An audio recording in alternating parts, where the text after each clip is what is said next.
Ayan mga idol, bagong activate, bagong release dito po sa Honda Big Wings. Mainit-init pa. So, shoutout po sa ating idol from Canada. Picture.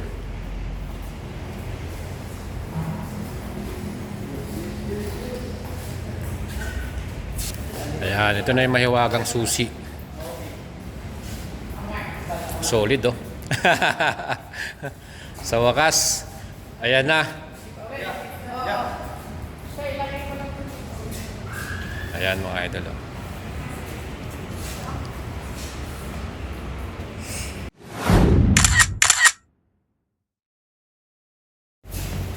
So ayan mga idol, iuwi na from Pampangasinan pa yan. Ayan.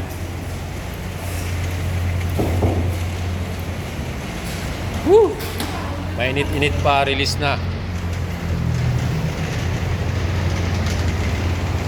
Bagong-bagong standard version CB650R.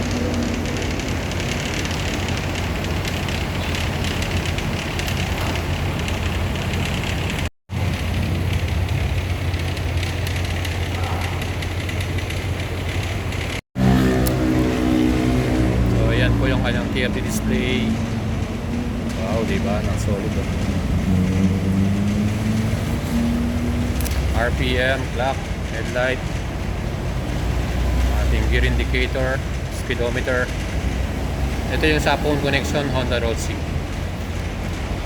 ABS light, HISS.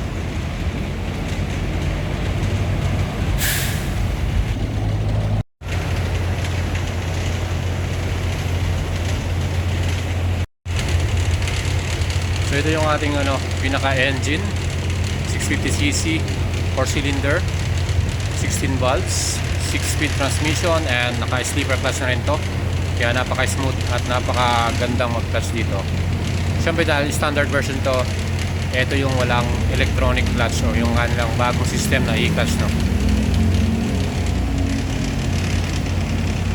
Astig ng kanyang pormahan ito talaga yung may pagka Neo Cafe Racer style, and hindi lang yan. Maganda din dito yung kanyang bagong design Yan, yung kanyang bagong design na headlight, makita naman po ninyo. Cafe Racer style, napaka-astig ang pogi. LED lightings, yung kanyang daytime running light. Siyempre yung signal light, LED rin, na talagang astig. Suspension niya naka-Showa separate function port big piston. Ayan. Gold anodized, ang ganda, ang gwapo.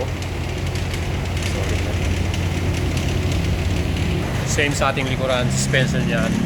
Yan yung ating Showa brand na preload adjustable. Adjustable yan. Maganda. The best dito sa ating CB650R, ito naka dual channel ABS ito So you can see dual disc sa front, round disc, Nissin caliper, 4 piston. Ayan, solid ang stopping ability mo rito. Hanep Sa likod yan din, round disc, Nissin caliper, 1 piston. Talagang panalo din. Ayan, equipped to ng HSTC or Honda Selectable Torque Control. Ayan mga idol, ano pang hahanapin ninyo? Then sa ating gulong is sa Dunlop brand. Yan, 120/70 by 17 inch Road Sport 2 yung kanyang model. Again, yung wheels natin multi-spoke. Ganda ng color niya parang bronze. Ayan bronze color. Aluminum alloy. And same sa ating likuran na gulong, 180/55 by 17. Ayan mga idol ang pogi. Solid talaga tong ating bagong CB650R standard version. Ito lang magugustuhan natin dito mga idols yung kanyang pagkaka-build quality, napaka reliable, very talaga, matitibay talaga lahat ng parts, even yung ating mga footrest, yan yung ating apakan. So ito pwede mong pakapitan to ng e-clutch. So meron din silang accessories na genuine dito sa Honda Big Wings kung gusto mo yan. Pagdating naman sa upuan natin, split type yan. Ayan, pwede nating tanggalin to.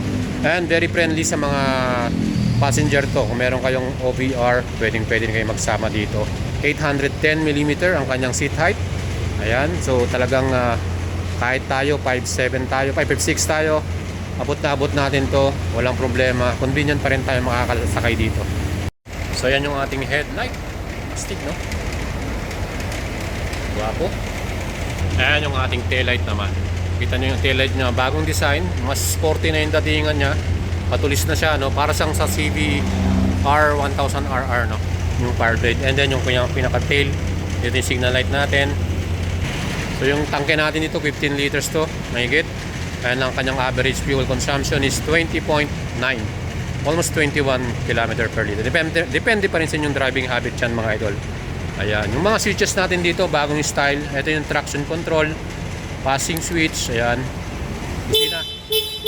Busina natin. Ayan. Signal indicators. Ayan, makita nyo na may ilaw na. So meron din tayo itong hazard lights. Ayan. So ito yung hazard lights natin. Ayan, makita nyo yung hazard. So again guys, ito handlebar nito ay upright yung position natin. Napakadaling i-ride to. So yung susiyan natin dito, equipped to ng HISS Honda Ignition Security System. So meron tayong immobilizer from Honda, no? Ayan po yung pinakasusiyan niya. Ayan. So turn on natin ulit. Ayan. Ayan mga idol yung kanyang pinaka-display, TFT, colored, mas clear siya ngayon ng information. Mas magandang pasahin, ano, madali lang. Siyempre mga idols, hindi pwedeng wala tayong sound test, kaya i-start na natin. Ayan. So yan po yung pinaka underbelly nating exhaust, no? Yes! Magbigay naman tayo ng magandang. Yan po yung ating 4-cylinder. Yan po yung pinaka benefits, no? Napakaganda ng exhaust sound. Kahit naka-stock pipe ka pa rin, walang problema, no? Napaka solid. Gwapong gwapo. Ano pang hinihintay nyo mga idols? Ang standard version natin is 524,000 ang ating standard version. And para naman sa ating e-clutch, meron tayong available na e-clutch din ito, 164,000. Ayan po yung ating latest version 2024 model year. Para sa standard, meron tayong matte gunpowder black metallic at Grand Prix red. And then para naman sa ating e-clutch, same din, meron tayong black and red mga idol. Kaya ano pang hinihintay ninyo? Ayan, send message kayo sa ating Facebook page, Boel Salavarria, and we will assist you mga idol. And thank you very much sa ating idol, si Byron Garcia from San Quintin, Pangasinan. Shoutout sa iyo and ride safe.